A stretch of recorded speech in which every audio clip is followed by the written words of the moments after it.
Hi, everyone. Welcome to our series. Today, I have a fantastic guest with us today. Her name is Kara Howard. She is the founder of C3, Creating Pathways for Diverse Voices of the New Economy. Welcome, Kara. Hi, Anupa. Thank you so much for having me. Super excited. So yeah, let's get started. So yeah, the one of the first things I ask everybody is the who, the how, the what, the where. So what really inspired you to start this platform for women, where you see that, building it as a community full of leaders, creators, builders. What was your vision and what prompted you to do so? Well, it's a culmination of things. I've been a women in tech community leader for 10 years. And so I've seen the evolution of, Web 2 to Web 3. And I just found my purpose and my passion within those areas. And so as I was assessing the landscape of Web 3, um, noting that we also have diversity challenges and opportunities, and to me it's so imperative. If many of us within this Web3 emerging tech industry, if our goals and missions are to really be a part of this new decentralized technology system, I feel that it's very much equally important that the demographics of those that are participating in all different spheres and levels within this industry are also um, diversified, and it would be very challenging to reach a successful decentralized systems without having equal and equitable representation. So this is where I've really focused a lot of effort in creating this organization along with others with this mission of really being in support of not only representation but also financial inclusion. So I can share a little bit more today about some of the specific activities we're doing in that area. um, and at this point, 20 years into my career, I find that this is definitely my purpose, my passion, and what I'm pretty strong at now. So um, I really love it too. I love connecting with women. I love seeing women speaking. I love speaking myself. So it's all the passions as well. Amazing.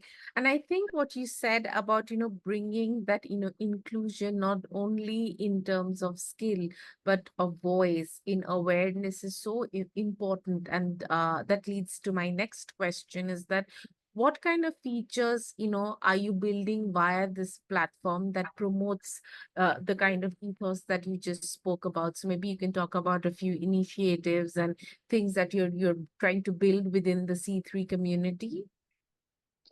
Sure, yes, I'd love to. So as I mentioned, within my experience as women in tech community leader, I found myself focusing on a lot on public speaking and visibility and supporting women and being more active in those areas. As you even just touched on here, that's awareness and visibility are really key for being able to be what you can see. That's the see and see Yeah, her yeah, actually yeah, represent. yeah. You know, being seen, and also in Spanish it means yes. So it's saying yes to her and being seen, and then for an individual on her self confidence, it can be transformative to be out there speaking more and building your one's self confidence and attracting new business opportunities through that. It's it's for myself. I found I went through a period of that in evolution in my career at a previous job where I stepped pretty into this thought leadership role as a part of my organization, and also just my passions within women in tech. And as I was finding myself on the speaking circuit and leading communities and workshops and things like that, it was like, wow, this is really transforming my self-confidence, and then that even trickled out into my personal life and relationships. So I highly encourage women to do that, and that's a core part of what we offer in See Her. And so the features that we've created that are in support of that are a few. And one is our See Her Web3 sites. So these are Web3 website templates that all of our members receive and are able to customize themselves as like a personal brand landing page.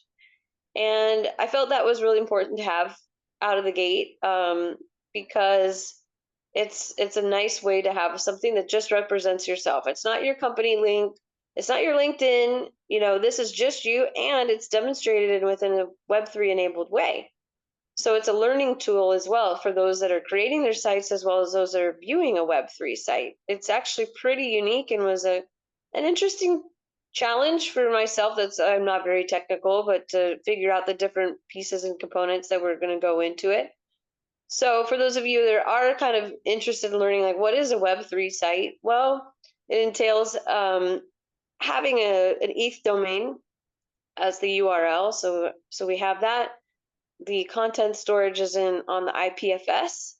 So this is a more decentralized storage system, and there's a few other things. So that's one of the core things that the women offer, and we're starting to build our discovery database so that people will be able to be searched and discovered for speaking opportunities on our public directory, job opportunities, networking, that kind of thing.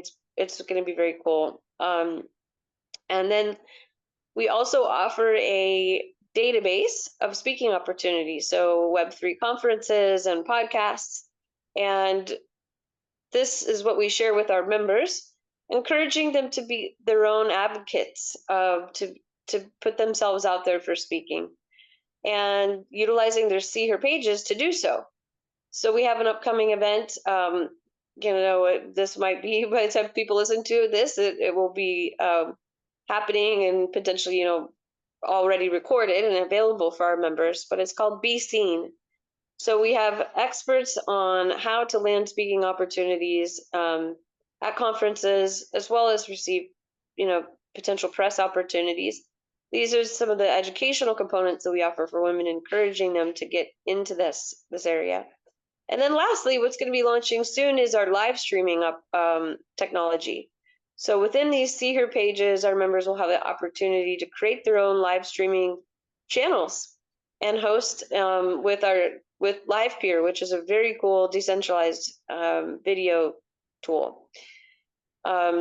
So that's on the roadmap, along with a mobile app for people to be able to watch these live streams and see highlights and learn and discover what women are up to in Web3. And all our members are from all over the world. India, Pakistan, Africa, Cuba, Lebanon. It's like really fascinating what's happening not only in Web3, but of course with everyone's backgrounds and unique cultures. So that's our focus. I hope that gives a little bit of an overview. Yes, I absolutely love it. The fact that, you could build like such a vision, such a comprehensive vision, for women from, basic, very connectable tools. Because I think that's also one of the things that people look at, that what they can do, what they can achieve, like building a website, creating opportunities, learning other different skill sets into a new structure. And I think this is fantastic, because the fact that it's borderless, it's not only meant, for a certain community of women from a certain place, which is physical. And I think that is something that is really standing out with emerging technology and Web3 communities, that it can be from anywhere and anyhow, and anybody, with that kind of mindset can join. So tell me a little bit more about that. Why is it that you looked into using Web3 as a catalyst to bring this approach to life? That's a good question. I've found I actually took a couple years off of the tech industry, And that happened to be right during the kickoff time of Web3, what's called, Web3 now. Yeah. Um, and I was doing like nonprofit work, traveling, and yeah, just took a break. And then when I came back in, I was like, wow, this is a shift from what I was previously a part of, which was definitely a Web 2 projects. And also, though, I was part of emerging tech projects, but that was pre Web 3. It wasn't even called that then. But when I came back and I saw this is like a whole, this is a major evolution, and I see how things are community centric. That is very unique to what we had before, in terms of the ways we connected with each other. And I saw these are different demographics than in our previous tech space. It seems much more open, emerging market focused. It's not all about your resume and credentials. And then, of course, because of my passion with women in tech, I started researching. I said, wow, there's a lot going on in the women in tech, in the women in Web3 space. There's already communities, there's already a lot of things happening. And I was like, this is for me. I was actually thinking of maybe not even ever coming back to the tech world, because I just felt like it was so, um, it didn't feel very human, to be honest. Yeah. Of course, there's the gender issues, but it was beyond that. It was like, this is And now you not, find yourself right in it. I know. And it was like the values weren't aligning. Now I'm like, this is the really, yeah, I guess actually it's really about the values and the mission. And I think we're, such a still early days of developing the technologies here in Web3. But the majority of us in it are very independent people, kind of didn't really fit necessarily within the traditional structures and corporate structures, and have really, I think great intentions about wanting to disrupt and evolve our systems and our economy.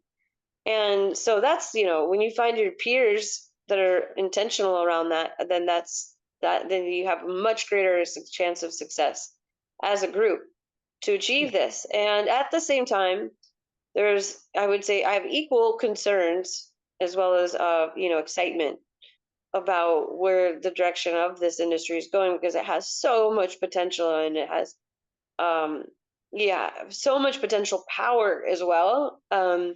So it's, to me, again, imperative that we really try to put as much intention into what we're creating, and, as I mentioned before, obviously diversify the demographics, making it accessible. Um and I'm hoping, we're going to be able to contribute to that. Yeah, and I think what you said about as a collective is so important that I see in Web3, because there are so many different skill sets that you need, It's something that you have to be open enough to embrace that, everybody within the team or the community will have something that they can, either add to, or there could be a transfer of skill set. How do you foster this kind of like community passion within seer, as something that you want to drive for people who are coming in within your team, within the organization? Yes, I love discussing and thinking about, community and collaborative growth models and ways for people to plug in. That's actually where we're called a coactive. So, see her is called a coactive, and that's how I think about people plugging in and coming in, co-activating. I mean, you're an example, Anupa, within see her. You co-activated with us by being a part of an event. uh, we have women in our coactive that are contributing to role model rebels, and that's Exactly. exactly right. It's like, this is kind of just a plugging in here, and let's see what we can co-create and take action with together. um, and so that's within C here, and maybe now I'll talk a little bit too about C3 and how this is, evolving too, which is C3 is the parent organization of See Her, and C3 is about, a broader ecosystem level, positioning and helping position diversity within Web3. And so what that entails is a few things, and we're beginning now actually our strategies to unify and accelerate the women in Web3 ecosystem as a whole. So as I mentioned, I've been doing this now for 10 years professionally, leading women's communities. And so at this stage, I kind of have enough experience where I'm able to see things at a bit more of a meta level. And I was like, Yeah. wow, I Yeah. wonder how many communities are out there. So we researched, and there's like at least 150 women in Web3 communities out there. Oh, NFT wow. collective, yes, NFT collections, DAOs, regional groups, educational groups. It's like a lot, and some of them And are maybe a hybrid, not only diversity focused but women led. There is that caveat, but there is still just a lot also only women focused. So after we researched that and I discovered that, I was like, okay, and a lot of them are active too. Maybe they experienced a really upswing in growth during the NFT times, where that was very popular. But the majority are still even active. You can see from their Twitters. So now what we're doing is we're introducing our community connection strategies, which entail not becoming one. No, we don't want to say, hey, we all want to become just one. No, but we know that even though we're only 25% of the industry in terms of representation numbers as women, if we come together, we can be so much stronger and impactful. So the first step is inviting in community leaders from these organizations to join us and see her. And then they're able to add their community into our public directory page, so that anyone that comes to Si3 is going to be able to see our community page and search by region, by interest type, and find the communities that could be a good fit for them. So kind of moving into this aggregation phase. Then we have also set up our community within a tool called Common Ground, which was really helpful, a fantastic alternative to Discord for memberships and communities. And we actually have an ecosystem plan within Common Ground, which is going to allow us to tag the individual communities that want to set up a page within there, so that we support women, and as they're coming in whatever stage into Web3, they can find role model rebels if they want to, learn more about what examples and thought leaders are out there, and they can join an education course. They can discover a meetup in their local region. It's like those things really are very critical, I find, yes, because and right. yeah, just to add to that, yes, you're very right on that, because one of the things, as somebody where we're running a community, the directions of community members, A is visibility, B is networking, C is commerce, like some sort of, financial engagement, and C is growth. So the fact that you can build all of these things into one is remarkable.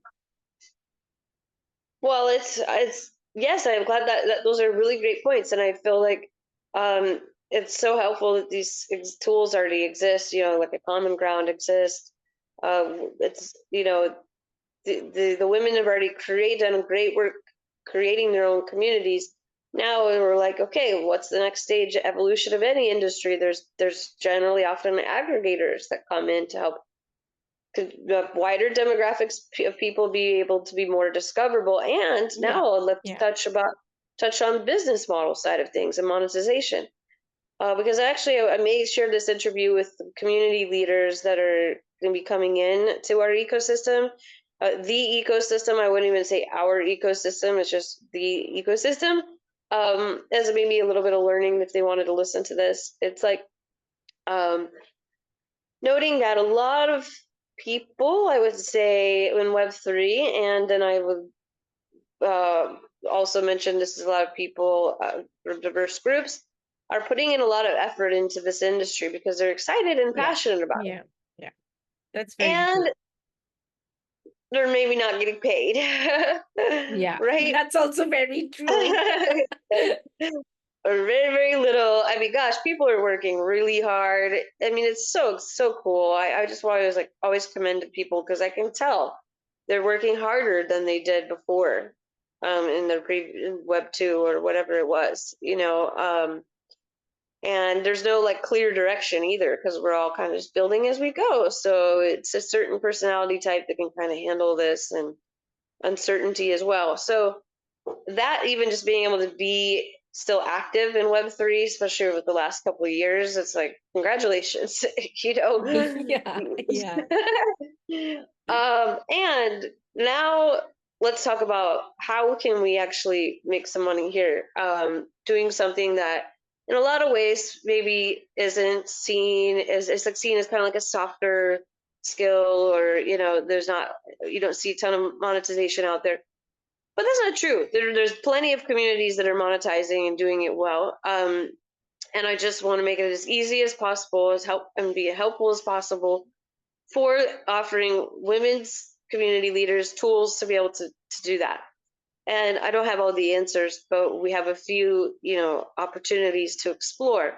So we are hosting in about a month. We're hosting events in partnership with Unlock Protocol, and yeah, they have NFTs that you can set up for your events, as well as membership NFTs, whether you want to run a subscription or have a one-off event. I mean, one-time membership fee like what we have. So this is where it's an NFT. Really the strategy behind it is what is the most important. But this is a tool that you can use to support the monetization in a Web3 way.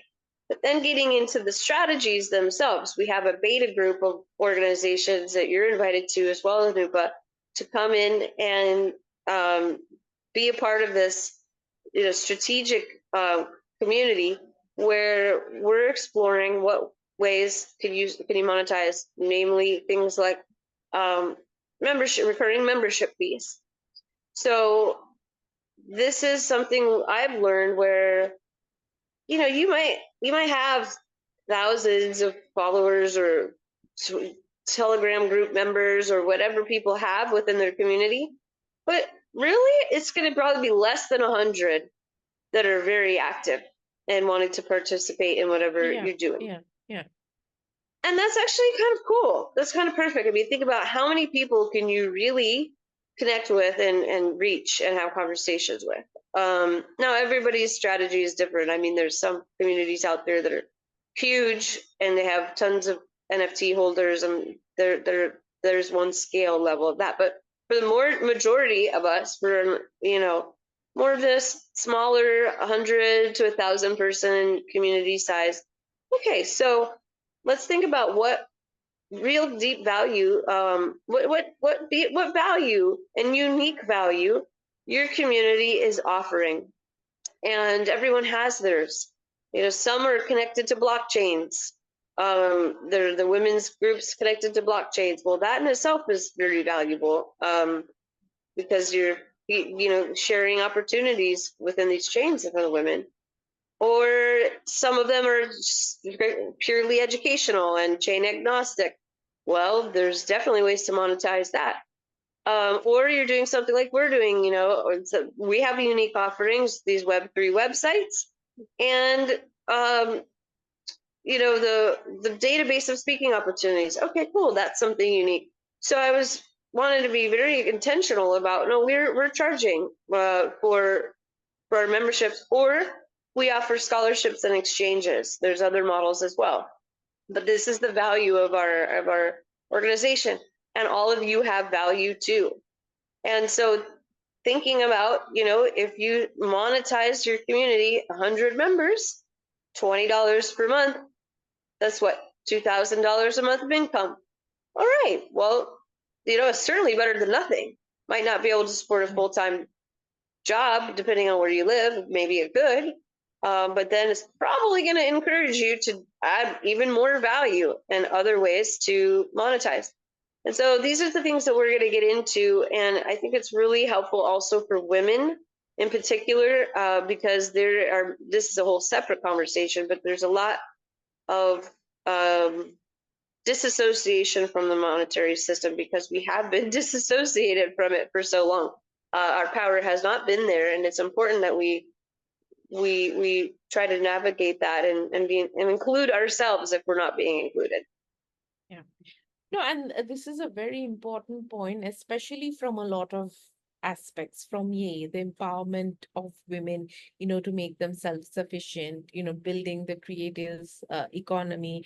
And thirdly, also, there's a lot of conversation about, the value of NFTs. I was just speaking to somebody the other day who said that they had bought a lot of NFTs, and due to, for whatever reason, the NFT clubs have not been able to keep up their commitment to where the NFT stands.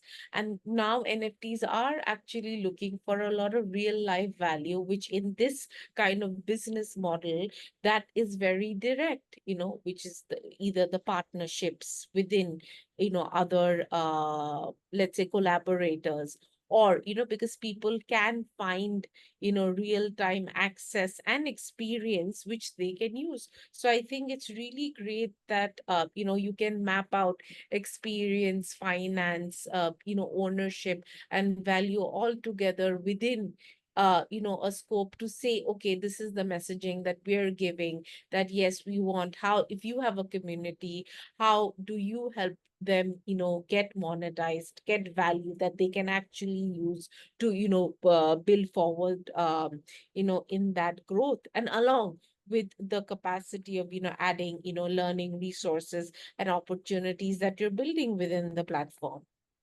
Right, right. You're exactly right, Anuba. And it's, in my experience, I found I've had to work, say, harder than I had in previous communities I've created and led because I found, wow, well, there's already many communities out there doing great work. So what is the unique value that we're contributing? Yeah. And noting, well, also I started it a couple of years ago or a year and a half ago, and the market had just tanked, and it was like, well, okay, I'm just gonna go into build mode and like see, what, just go deeper and deeper into value because I know that $300 wherever you live or whatever stage you're at is that's a contribution, and I want to make sure that they're receiving the value from that. So Yeah. Yeah. it's something I think is important. I hope to see the women's communities really going into that a little bit more, being more honing in on what the unique value propositions of what they offer. And if there's a lot of overlap from others, then that can be a good thing because then you look into either collaborating with that other organizations, joining forces. If you see so much overlap, well, maybe it could make sense to partner in a deeper way, or you go and you continue to create more differentiated value. And I think that's what the beauty about the community that you're building is, that value can be found in any scope. Um, Tell me, give me one incident that really shaped within your experiences with C3. What is one of the most memorable experiences or moments that you've had? That's a great question. Um,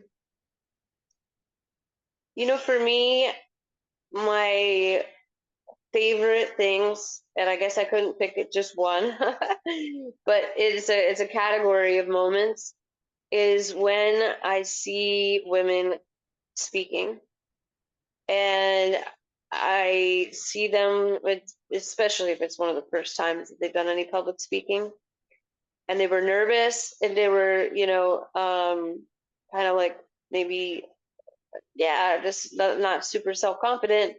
And they go and they speak on that podcast, or I see them on one of our events speaking. Usually it's even, I feel even more excited when it's like our event, like we hosted the summit Oh, yeah. in February and all these women preparing their presentations. And we're producing it and it's the big day, and then they're up there speaking and like all this excitement and the nervousness, and then they do it and I can see their confidence and I'm like, it really completely lights me up where I feel like it's like me. I don't feel any difference like between them or my happiness or my excitement. It's like, yes, and I know that then stays with them. They carry that confidence with them ongoing, and it's super fulfilling. And every time that happens, I'm like, this is exactly what I want to be doing. And I think that is really precious, to build not only for yourself, but for others, because I think it's all circular,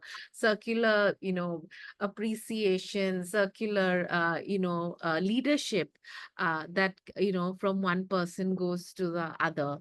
Um, I think we've had like a lot of conversation. Any, last thoughts or anything that you'd like to add for people to know more about?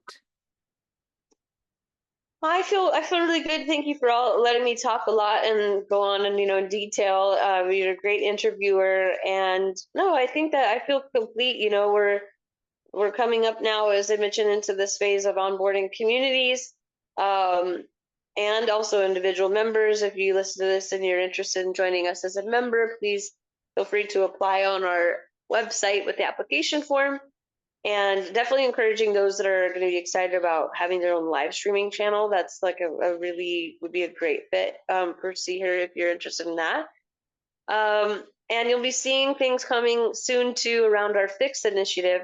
So this is a 6-month working group that's initiating this fall with chains and protocols foundations that are offering grant programs, and supporting them in activating DEI strategies to um, direct more grant funds towards women. So we had our kickoff event for that last week, granting access, and you can watch the replay of that on our LinkedIn, if that whole area of grants interests you. And I'm actually hosting again. I know this is a time based, but next week I'm going to be hosting a workshop for our members on granting, like kind of grants and the how to apply for grants, and we've received 6 so far. So we've also not received a number of them, and I've learned kind of probably why we didn't get them. So I'm going to be sharing some tips and things on that. So that's it for me. I hope that was Yes, helpful. yes, that's amazing. And how do they get in touch with you? Do you want to share your LinkedIn and also tell them about the C3 URL? Oh yes, so you can go to si3.space. So it's si3.space. That's the number 3. And then you can also find me on LinkedIn with Kara Howard, Kara, and then our Twitter is C3_ecosystem. Okay, amazing. Thank you so much.